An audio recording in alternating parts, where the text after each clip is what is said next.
사람들이 하는 말 중에 사는 것이 답답하다는 말을 합니다.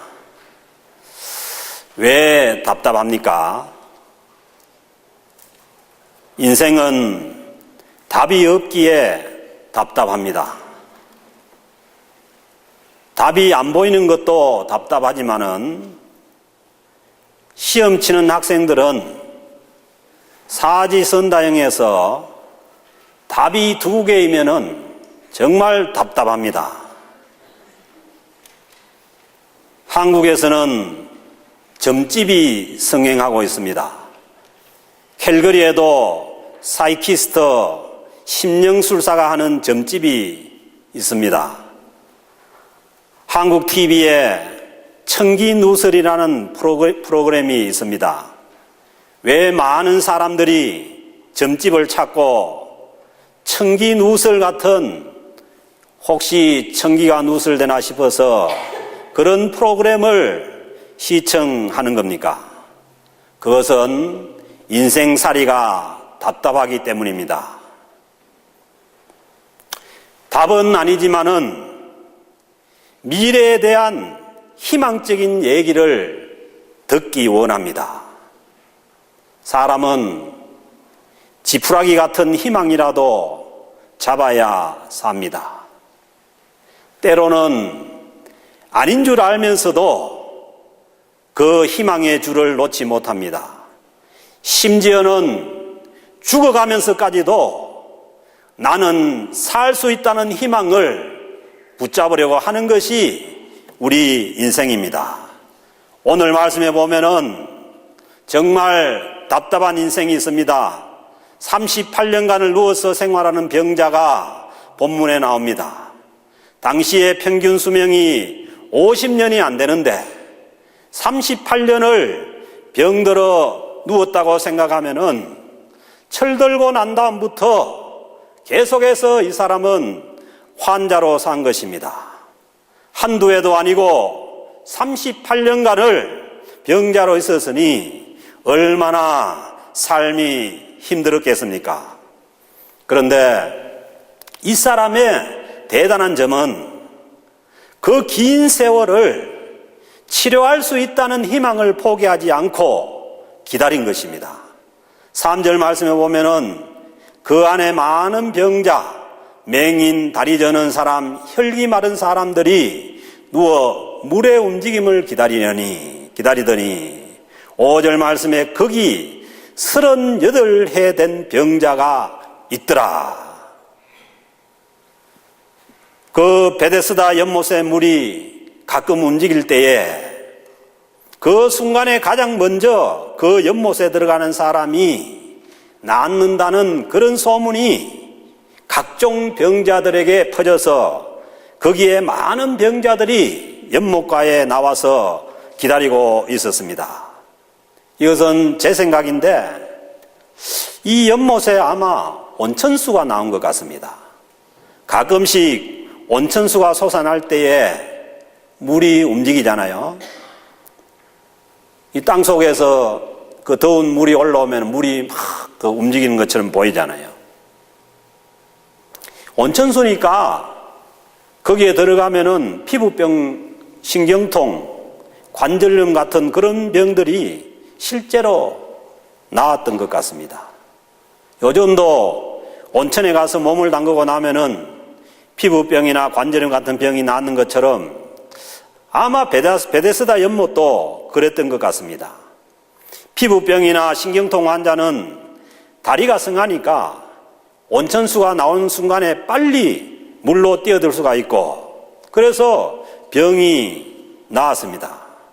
그러니 제일 빨리 들어가는 사람이 병이 낫고 또 소문이 확대되어서 무슨 병이라도 다 낫는다는 그러한 소문이 났습니다. 그런데 오늘 이 병자는 중환병이 걸려서 누워 있으니까 자기 힘으로는 절대로 1등을 할 수가 없는 처지였습니다. 중환자부터 치료를 받아야 되는데 너무 불합리합니다.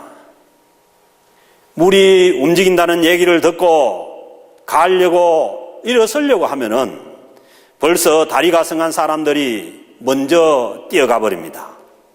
그러기를 수백 번, 수천 번, 아니 수만 번 그랬을 만도 한데 가능성이 보이지 않는 이 일을 희망을 가지고 계속하고 있었던 것입니다. 왜냐하면 다른 방법이 없기 때문에 이 희망이라도 붙잡고 있었지만 그러나 상황은 절망적입니다. 그런 상황에 오늘 본문에 보면은 예수님께서 그 환자를 찾아가셨습니다. 그리고 그 환자에게 네가 낫고자 하느냐 하고 물으십니다. 그때 대답이 낫고자 합니다. 고쳐주세요. 그것이 당연한 대답이 되어야 합니다. 우리가 하나님 앞에 정말 원하는 그러한 대답은 간단해야 됩니다. 이것저것 핑계대고 이것저것 얘기하고 그럴 여유가 없어요. 정말 원하는 것에 대해서는 간단하게 확실하게 주님께 말씀을 드려야 하는 것입니다.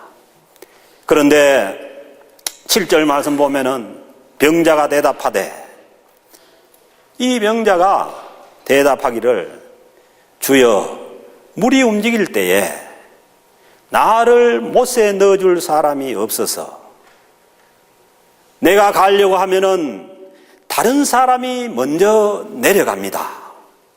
그렇게 얘기를 하는 거예요. 그는 왜 그렇게 대답을 했을까요? 너무나 긴 세월을 기다리는 동안 자신을 도와주지 않는 사람들에 대한 원망이 그의 마음을 가득 채우고 있었습니다. 그리고 그 억울함을 드러냅니다. 보세요. 아무도 나를 도와주지 않아서 내가 이렇게 힘든 지경에 있습니다. 저 사람들이 너무하지 않습니까? 지금 자기를 고쳐주실 분이 바로 자기 앞에 서 계심에도 아무도 안 도와준다고 사람들을 원망하고 있습니다. 다른 사람들의 도움만을 애타게 기다리고 있습니다. 우리가 사는 세상에 사람이 많은 것 같지만은 막상 내가 어려운 일을 당하면은 오랫동안 나를 도와줄 사람이 그렇게 많지 않습니다. 사람이 도와주는 것은 한계가 있습니다. 긴 병에 효자가 없다는 말도 있지 않습니까? 그러므로 사람은 의지할 대상이 못 됩니다. 어려울 때일수록 사람을 의지하면은 더 큰 상처를 받습니다.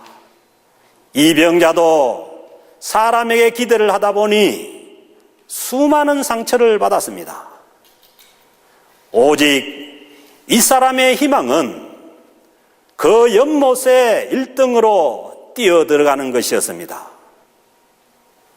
아직도 이 사람의 희망은 베데스다 연못입니다. 그러나 설사 1등으로 들어간다 해도 자기 병이 낫는다는 것은 희망에 불과하지요. 피부병이 낫다고 해서 자기의 그 중한 병도 나을 수 있다는 것은 자기의 희망이죠. 메시아이신 예수님이 오셔서 자기 앞에 서 계시는데도 여전히 베데스다 연못에다가 희망을 걸고 있습니다. 그리고 1등으로 못 들어가는 것이 다른 사람 때문이라고 원망하고 있습니다. 우리가 사는 사회는 경쟁사회입니다. 이 경쟁사회에서 다른 사람의 도움을 받아서 1등 하는 것이 그렇게 쉽지 않습니다. 다른 사람이 도와주기는커녕 나를 밟고 자기가 1등을 하려는 게 이 세상입니다. 그리고 이미 주님이 찾아오셨지만은 여전히 주님께서 도와주셔서 다른 환자들을 제치고 자기가 1등으로 그 물에 들어가기를 희망하고 있습니다. 내 병은 저 물에 들어가야 고치지, 물이 움직일 때 1등으로 들어가게 좀 도와주세요. 이것이 주님께 바라는 희망사항입니다. 그런데 이 사람의 병 고침은, 이 사람의 문제 해결은 전혀 다른 주님의 방법으로 이루어집니다. 그가 오랜 세월 동안 가지고 있었던 희망, 베데스다 연못이 아닌, 다른 사람의 도움이 아닌 오직 하나님의 은혜로, 하나님의 말씀에 순종함으로 이루어집니다. 주님은 이미 다 알고 이 병자를 찾아오셨습니다. 38년간 누워 있었던 것도 아십니다. 스스로는 도저히 그 연못의 1등으로 들어갈 수 없다는 것도 아십니다. 그리고 도와줄 사람이 없다는 것도 아시고, 그래서 절망하고 있다는 것도 아십니다. 왜 주님께서 38년 된 병자를 찾아오시고 왜 이 사람을 고쳐 주셨겠습니까? 이 사람이 가장 상태가 좋지 않은 환자입니다. 이 환자의 고침받는 것을 보고 모든 환자들이, 모든 사람이 다 하나님을 향해서 소망을 가질 수 있게 하기 위해서 이 사람을 고쳐주셨습니다. 하나님 앞에서 우리 어려움의 정도가 문제가 아닙니다. 아무리 어려운 상황이라도 주님께서 찾아오시면 그 문제를 해결받을 수가 있습니다. 결코 이 환자의 믿음이 좋아서가 아니었습니다. 오직 우리 주님의 긍휼로, 하나님의 은혜로 치료를 받았습니다. 이 사람이 가지고 있었던 것이라고 하기는 치료받고자 하는 그 마음이었습니다. 38년간을 포기하지 않았습니다. 마침내 주님이 찾아오셨고 내가 낫고자 하느냐고 물으셨습니다. 주님께서 사람들이 도와주지 않는다는 그 하소연을 듣고 위로하는 것이 아니라 주님께서 일어나 내 자리를 들고 걸어가라고 말씀하셨습니다. 깜짝 놀랐습니다. 그리고 일어나 걸어보니 걷게 된 것입니다. 9절 말씀 보니까 그 사람이 곧 나아서 자리를 들고 걸어가니라. 38년이나 된 병자는 주님의 말씀을 듣고 벌떡 일어나서 걸어감으로 인해서 자기의 문제가 해결된 것입니다. 사랑하는 성도 여러분, 우리의 문제도 주님께서 다 알고 계십니다. 우리가 고통 가운데 있을 때 찾아오십니다. 그리고 말씀하십니다.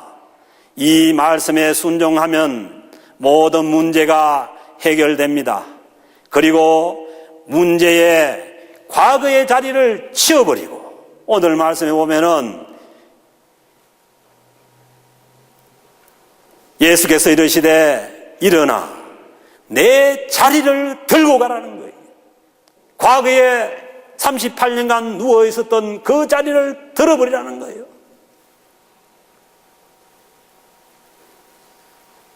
순종하지 않고 그 자리에 계속해서 누워서 베데스다 연못에다가 희망을 걸고 사람을 원망하고 그렇게 있었다면은 그 자리에서 그런 역사가 일어나지 않았습니다.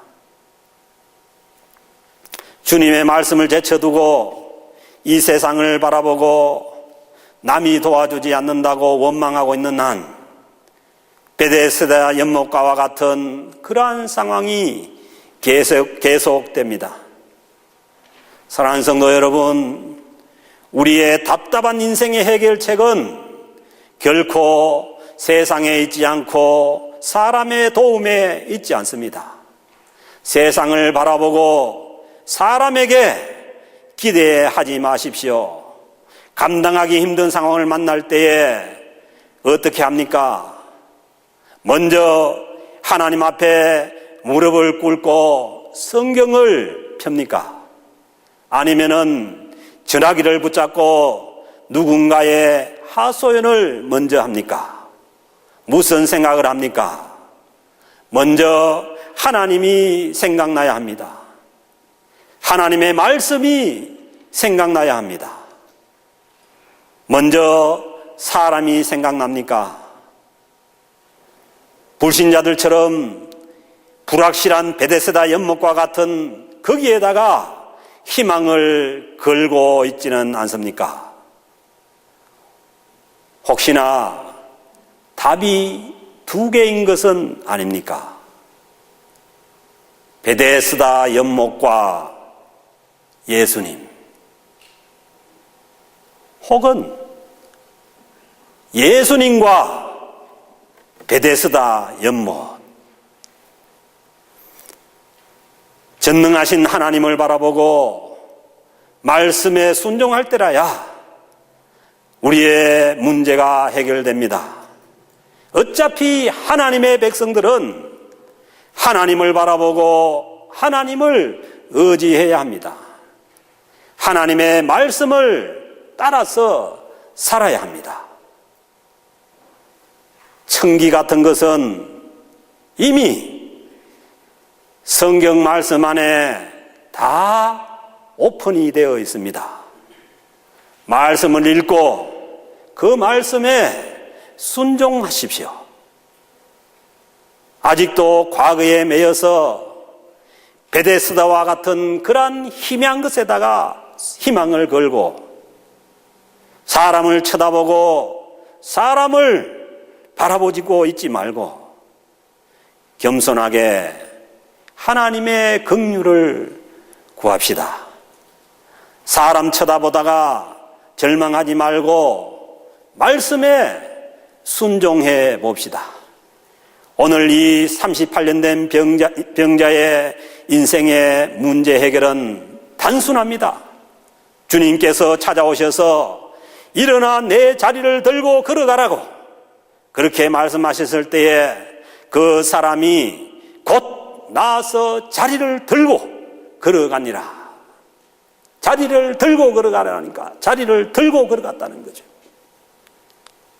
주님께서 말씀하셨고 그 말씀에 대한 순종이 있었을 뿐입니다.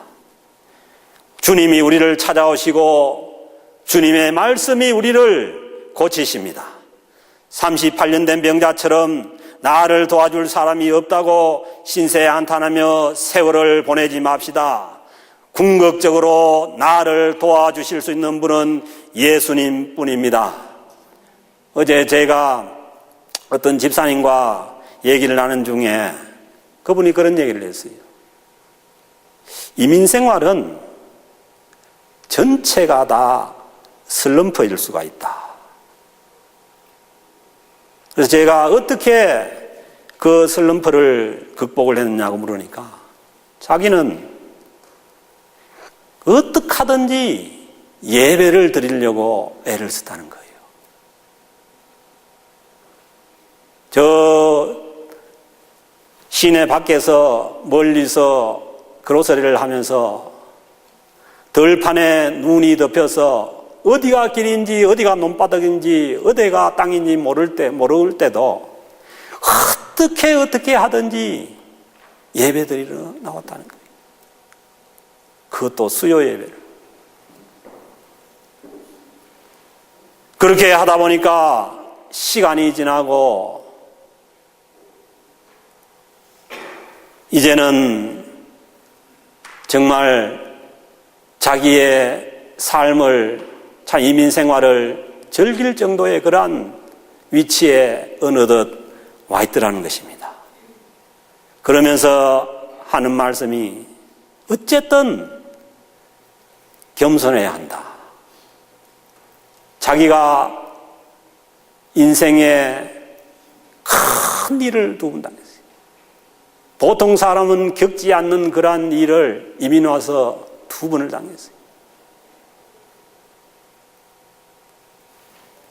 그러면서 하시는 말씀이 그게 교만할 때였다는 거예요. 그리고 자기가 그 큰일 두 번을 겪고 나니까 그거 만회하는데 인생이, 이민 생활이 다 지나가더라는 거예요.